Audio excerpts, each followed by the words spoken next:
Hello everyone, welcome to my channel. What if a drama that combines important issues while celebrating people's life and showing both respect and nuances to people's death? The main story of the drama that we are going to be seeing today is very touching in its own way, that handles trauma, violence, misunderstanding, and a whole lot of regret, truly, that has everything and more than one can expect and wish for. The drama in focus today is Move to Heaven. Move to Heaven is a 2021 South Korean television series, an original Netflix series starring taxi drivers Lee Je-hoon, Tang Joon-sang, Jin-hee, Lee Jae-wook, and Seung-hee in lead roles. After facing a personal tragedy, a young man, Guru, played by Tang Joon-sang with Asperger syndrome, joined by his uncle Seung-hee, played by taxi driver Lee Je-hoon, his guardian, and together they work as trauma cleaners. As they uncover stories about the deceased and help people find peace, they are also able to heal from their own traumas. Jin-hee as Han Jeong-woo is Gyeru's father and Sang-woo's older half-brother who shares the same mother with him. He is the founder and owner of Move to Heaven trauma cleaning service. Tang Joon-sang as Han Gye-ru is a 20-year-old Asperger syndrome person who works as a trauma cleaner for Move to Heaven. He and his father worked as trauma cleaners. Guru is smart and has an incredible memory and is extremely logical, abilities which he uses to uncover untold stories about the deceased through the collection of their important personal belongings. He and his father place the deceased's most important belongings in a yellow box which they handed over to the next of the kin. If the kin are not readily found or unwilling to receive the box, Guru and his father always try to find a way to pass it on regardless. Guru also has a minor obsession with fishes and marine life. Since his parents regularly brought him to a giant aquarium as a child, he continues to do so as an adult. When he feels panicked, Guru recites the facts about fish in order to calm himself. Despite this condition, there are a lot of people surrounding him who understand this situation and try their best to help him out and make him feel comfortable. Han Jeong-woo, Guru's father, suddenly dies of cardiac arrest and Guru is devastated. Jeong-woo left the custody of Guru under the hands of Sang-hoo, his stepbrother to be precise. Han Jang-woo, before his death, tries to visit Sang-hoo in jail, but Sang-hoo refuses to meet Jong-woo. In spite of all of this, Jong-woo still entrusts his son's future with his stepbrother.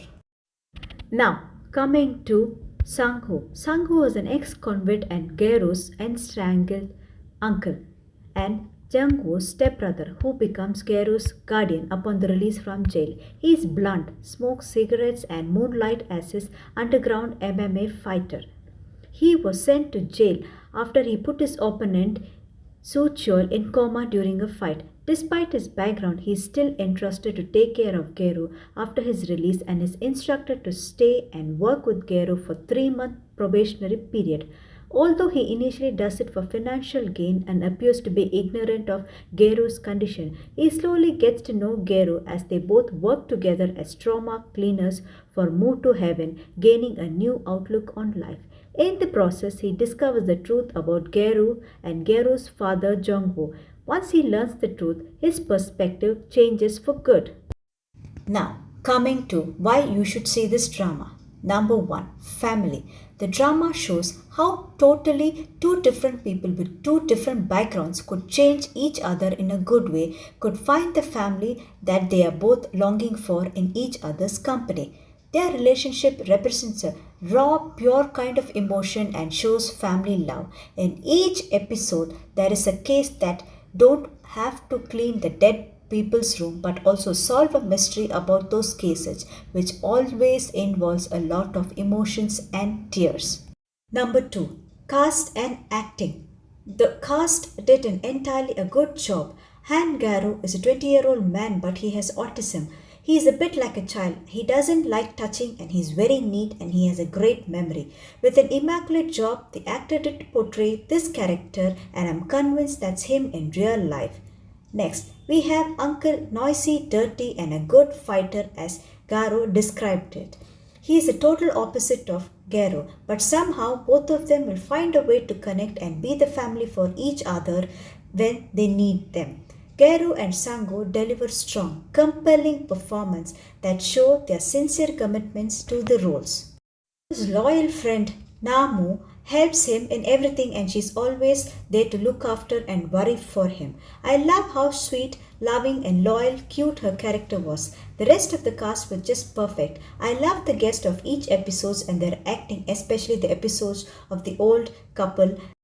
I was taken up by surprise by the huge amount of the guest stars out playing cameos in this series. Jin-hee plays Gero's father. Choi Seo-young plays the social worker. Matthew Green plays the person who returned to Korea from America after his citizenship does not go through.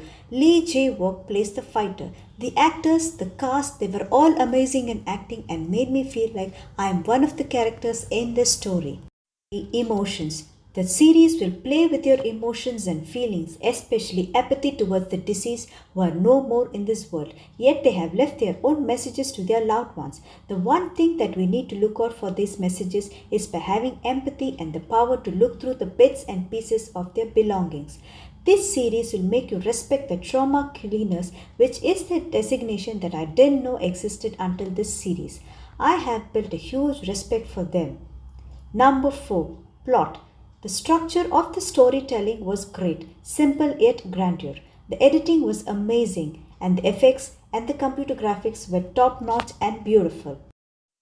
All in all, I believe everyone in this world should watch this series to develop their empathy and to understand and have compassion towards each other. It's a very good lesson for all human beings to never give up on your life because there's nothing more precious than a human life. This drama is full of humanity and of course loads of tears. Don't say you didn't get one. It's both happy and sad. Just like Gero's mom said, tears are drops of happiness coming out from your eyes. You will feel happy and get reminded of that while in so many times the world can be so cruel, there are still some people around us who would never forget compassion no matter the burdens they bring. This drama is filled with life's lesson and kindness doesn't need prerequisites. How can this drama be so good even if almost all the characters are kind? It has made me realize that drama doesn't need vicious and antagonists to put emphasis on the protagonist. I admire the writer for such a unique plot and for letting the world know that we should not fail to honor the people who have done the job that could be odd and beyond our understanding as why we have that kind of a job, but still wholeheartedly do their best to give the best service.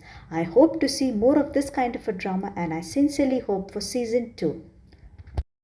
Though the show could easily become manipulatively sentimental, this is not the case for Move to Heaven as it is genuinely focused on empathetically portraying the lives of dead, going further to connect their deaths to the deeper issues that have plagued the society despite its efforts to hide them.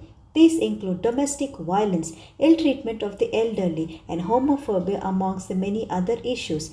Even further, the show grounds on some of the histories such as Seoul's departmental store collapse or the improper selling of baby overseas. This makes every episode even more heartbreaking and necessary. I wish the show would have spent more time on developing Garo and Sang-hoo's relationship because it is such a joy to watch. Overall, the show is undeniably strong and heartfelt, and I applaud it for capturing Gero's grief, especially the last episode. I love how it captures the very real and natural emotions, nuances when you're grieving and coping to heal. Its captivating episodes show a glimpse of deceased wishes, the positive notion of remembering all good memories with loved ones, unexpected revelations, surprisingly hilarious scenes, and the bond that changes their lives kept me engaged all throughout. This inspiring mini-series definitely is worth the time. This is surely good standout and one of the best dramas of Netflix for the year 2021.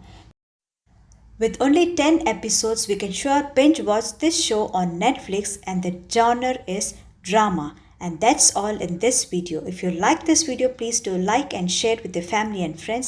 And don't forget to click on the bell icon. I'll be back soon with another video. Until then, stay safe and stay healthy. And thank you so much for your continuous support. Bye.